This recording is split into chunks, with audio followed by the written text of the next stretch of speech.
नमस्कार, स्वागत है आपका मेरे चैनल मेरी दुनिया कामना त्रिवेदी में। आज हम इतवार को बनाने जा रहे हैं मैक्रोनी या पास्ता।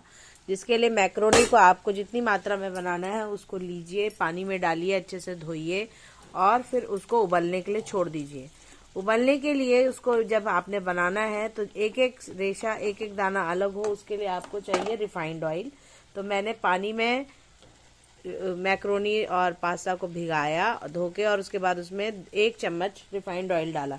रिफाइंड ऑयल डाल के उसे उबलने के लिए मैंने छोड़ दिया, जिससे कि वो दाने अलग हो जाएं। उसके बाद स्ट्रेनर यानी अपनी छन्नी में डाल के उनको मैंने छान लिया।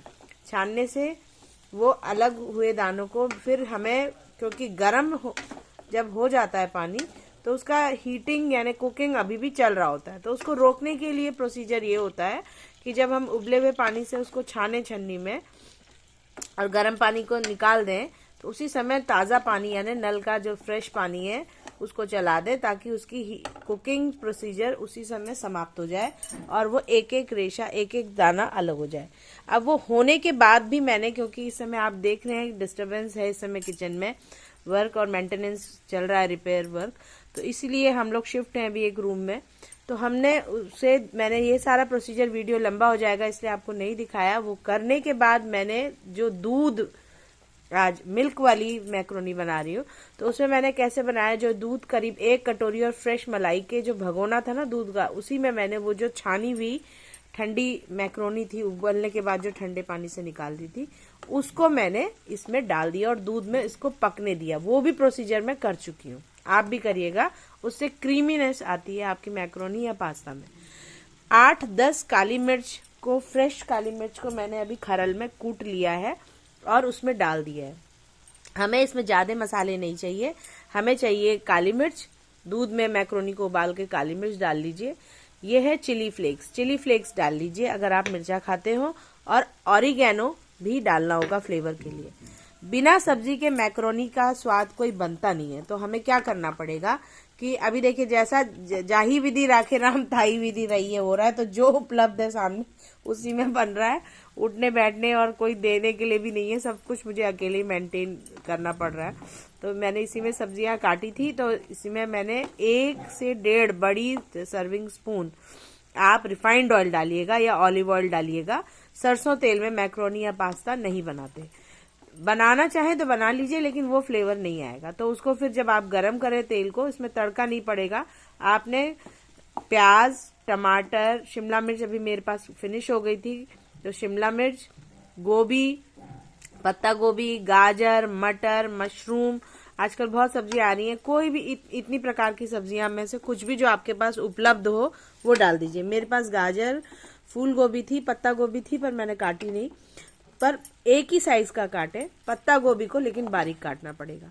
तो प्याज, टमाटर, गाजर और गोभी डाल के मैंने इसको थोड़ा सा नमक डाल दिया है ताकि सब्जियां गल जाएं। अभी यहाँ मैक्रोनी में मैंने नमक नहीं डाला है, क्योंकि अगर हम डबल नमक डालेंगे इसमें भी और उसमें भी, तो हमें यहाँ जरूर ध्यान देना है कि कितना नमक कहाँ डालना है, डबल ज्यादा ना हो जाए। तो यहाँ पहले मैंने सिर्फ वेजिटेबल में नमक डाला, उसमें मिल्क में बॉईल कर दिया एक बार। अब मैं इस सारी सब्जियां जो हो जाती हैं इसमें मैं डालूंगी 1 से 1.5 छोटी चम्मच मैंने नमक डाल के उबलने छोड़ दिया। 1 छोटी चम्मच देगी मिर्च, या चटपटा खाते हो तो डालें, ना तो नहीं डालें, ये डलेगी। हल्दी का कोई मतलब नहीं, बाकी कुछ नहीं चाहिए, सिर्फ नमक और लाल मिर्च पाउडर। तो ये हम डाल ही चुके हैं। अब डलेगा इसमें सबसे ज़्यादा स्वाद देने वाली चीज़, चिली फ्लेक्स। ये चिली फ्लेक्स हमने डाल दिया, 1 से 2 चम्मच चिली फ्लेक्स। काली मिर्च 8-10 हम कूट के डाल ही चुके हैं। और अब ये डल रहा है ऑरिगेनो। ये ऑरिगेनो भी करीब 1 से 1.5 चम्मच डलेगा। सिम में कुकिंग करनी है, आपको मैंने बताया कुकिंग का मूल मंत्र होता है तड़का हाई में, और बाकी कुकिंग प्रोसीजर मीडियम से सिम फ्लेम में। जितना हाई फ्लेम में आप पकाएंगे आपका खाना उतना जलेगा, उसमें स्वाद बिल्कुल भी मसालों का नहीं आएगा। अगर मसालों को सब्जियों के अंदर रचने बसने देना है, उसका एक एक अंश मतलब मसाले में सराबोर हो जाए, तो इसके लिए आपको मीडियम आंच में या सिम में ही कुकिंग करनी होगी। तो ये मैं क्यों कर रही हूँ, क्योंकि ये vegetables finally they are going to the macaroni और पास्ता पैन, इसी में इन्हें शिफ्ट करना है, तब ये मेरा पूरा प्रोसीजर कंप्लीट होगा। तो उसके लिए मैं करीब 2 मिनट और लूँगी और इसमें ये सौते करते जाऊंगी आगे पीछे, और ये सेमी कुक होने चाहिए, मतलब कि बहुत थोड़ा आधा पके आधे कच्चे, क्रंच इसमें रहना चाहिए, अल दांते जो कहा जाता है उसी तरीके से ये होना चाहिए। मतलब जब दांत में काटे तो आपको एक कटक की जो आवाज़ आती है, हल्का क्रंच जो आता है, वो आपको मिलना चाहिए। खुशबू आने लग गई है, फ्लेवर्स आने लग गए हैं, जैसे कि खुशबू एरोमा बहुत अच्छा आ रहा है जो हमने अभी मसाले डाले हैं। अब हमने इसको इसमें शिफ्ट कर देना है, ताकि थोड़ा सा जो मसाले हमारे उसमें भी जाने ज़रूरी है। अगर ज़रूरत होगी तो ही मैं पानी डालूंगी, अन्यथा नहीं डालूंगी।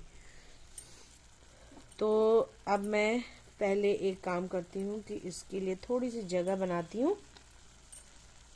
तो आपने देखा कितनी थोड़ी सी चीज़ से हम बच्चों को और फैमिली को खुश कर सकते हैं, बना सकते हैं।